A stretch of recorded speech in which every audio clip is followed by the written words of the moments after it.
But all that's just talking nonsense. The real truth is...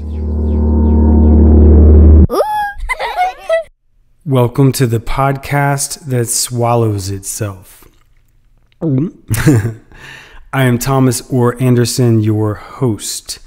This is episode 0, the introduction. So this is a new podcast series.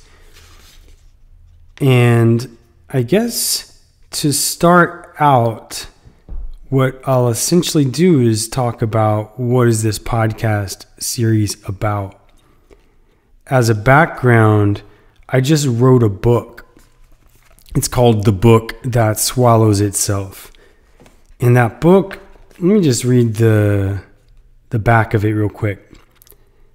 The book that, in the spirit of Socrates, exposes what we know by exposing what we do not. In the spirit of Plato, turns from the projections toward the thing itself. In the spirit of Alan Watts, approaches the deepest human concerns as a form of play. In the spirit of Spinoza, acknowledges the primacy of direct experience over theory. Weaving life stories, advanced science, and fundamental philosophy in musical webs, this book is an invitation back to our very nature. We never left. Read these pages start to finish and watch as the book swallows itself. Then there's some quotations. They're fantasy quotations from fantasy persons, or rather they're imaginary quotations from imaginary persons.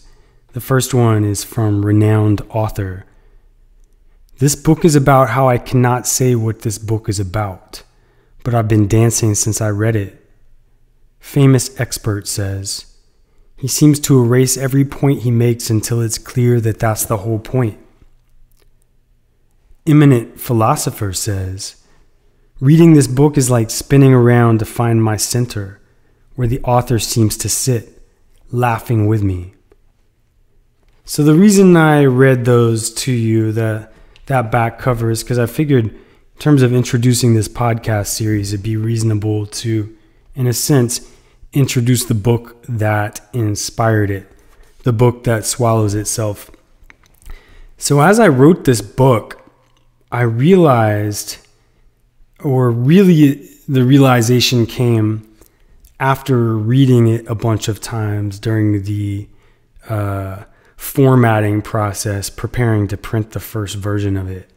I realized, or it became more clear, that there are essentially two types of knowledge. Of course, anytime you start dividing something into, two discrete parts or something like that, you're entering slippery territory where eventually you'll have to dig your way back out of that. But nevertheless, for what we're doing here, we can consider there to be two types of knowledge. The first type of knowledge I would call that which can be told. And the second type of knowledge I'd call that which cannot be told.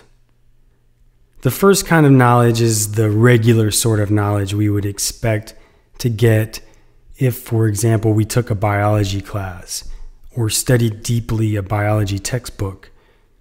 There's lots of information, terminology, the sum of a great deal of human effort to understand some particular field and then to communicate that understanding in symbolic systems, largely in written words, but also in some cases mathematics, diagrams, and such.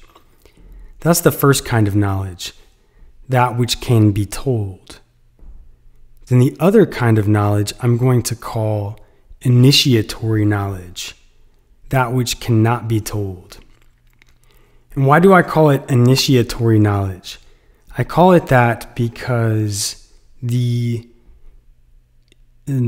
conveyance of that knowledge or the receiving of that knowledge doesn't occur through a symbolic communication system, so directly. You can't memorize it, you can't write it, because it's that which can't be told. So you can't just read the words and memorize the words and construe yourself as a possessor of that knowledge. Rather, with initiatory knowledge, it requires experience, direct experience. And so when I use the word initiation, I'm referring to a direct experience of some knowledge that can't be told, something you can't say. A really simple example, and is probably my favorite one I return to often, is the taste of a strawberry. You can say all kinds of words about what a strawberry tastes like. You can say it's sweet, or it tastes berry-like, or it's tart and sweet, or someone, more verbally creative than I could certainly come up with a whole bunch more descriptors. However, no matter how many words we say and no matter how well chosen they are, none of them conveys the experience of a taste of a strawberry. So that really demonstrates the two kinds of knowledge. How would that second kind of knowledge be gotten? It would be gotten really simply through direct experience, through actually tasting the strawberry. So after writing that book, upon rereading it, it became clear to me that knowledge itself can be essentially subdivided into two different types of knowledge, as I just expounded upon. And what I realized is that the book itself was an attempt, in somewhat unknowingly by me, or rather I hadn't conceptualized it as such. It was an attempt to convey initiatory knowledge in the form of a book. And upon realizing that that was what the book really was essentially a set of initiations, I realized that this same method can be utilized to approach a whole lot of other topics. And for that reason, I've decided to make this podcast series. The podcast that swallows itself, with Thomas or Anderson.